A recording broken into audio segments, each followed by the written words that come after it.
আমি আর আমার দাদা একসাথে ঘুমিয়ে থাকি। তা দাদার জীবনের কাহিনী বলতে শুরু করেছে। তো দাদা রাত্রি মাছ আলো কাটায় মাছ মেরে বেড়াইতো। তো আমাদের পাশের গ্রামের এক তার দোস্ত ছিল, তারা তিনজন একসাথে মাছ মারতে যাইতো।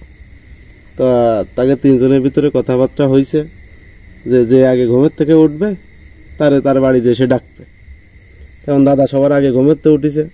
ওঠার পরে ওই পাশের গ্রামে তাকে দুজনে ডাকতে হবে।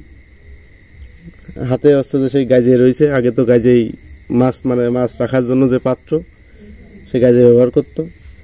তো তারপরে গেছে গাজে কোষ নিয়ে গেছে যে মাছ মারতে যেতে হবে। তো এবার সে দাদা যে তাদের বাসায় যে ডাকতেছে, যে নাম ধরে, যে তার দোস্তর নাম ধরে ডাকতেছে। ডাকার পরে সে উঠিছে।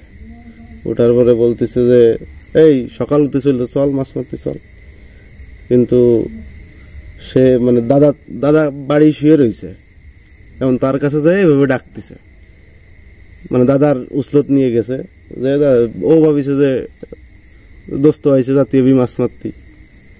তারপরে সে উঠে গেছে, তারা দুইজন চুল ধরে গেছে, যায় তারে নিয়ে মাছ মারতে চলে গেছে। এখন সে আর টাইম তো আগে ওইভাবে ঘড়ি টড়ি নেই যে রাত কয়টা হয়েছে এইভাবে দেখতে পারিনি। সে তার সাথে চলে গেছে, ভাবিছে যে দুই দোস্ত আর সে মাছ মারতে গেছে। গিলি কিছুক্ষণ যাওয়ার পরে যে সকাল হয় না, হাইটেই যাচ্ছে, সকাল হচ্ছে না, হাইটেই যাচ্ছে, সকাল হচ্ছে না, গল্প করতে করতে যাচ্ছে। গিলি কিছুক্ষণ পরে, অনেকক্ষণ পরে ও ভাবিছে কিরে সকাল হয় না কে। ওর মনের ভিতরে খটকা লাগিছে। খটকা লাগিয়ে যে ওর সাথে দুইজনের তে 8 জন হয়ে গেছে। কি রে, আমরা তো 3 জন থাকার কথা, 8 জন কিভাবে হইল? পরে সেই সময় বুঝতে পারিছে ওর মনের ভিতরে খটকা লাগিছে। লাগালি ও পিছন ফালি দৌড়াইছে, যেভাবে জীবন বাঁচাতে হবে সেইভাবে অনেকক্ষণ দৌড়ানোর পরে বাড়ি আইছে।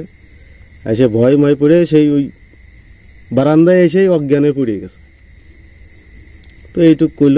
করার পরে পরে যে সময় সকাল হয়েছে, সেই সময় মাছ মারতে যার জন্য ডাকিছে গেছে দাদারা।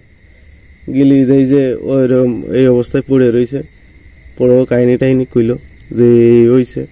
কইল আজকে তো মাছ মারা বন্ধ, মাছ মারতে আর যাওয়া যাবে না। ঠিক আছে, তো সে বিরাট ভয় পাইছিল। এই কাহিনী।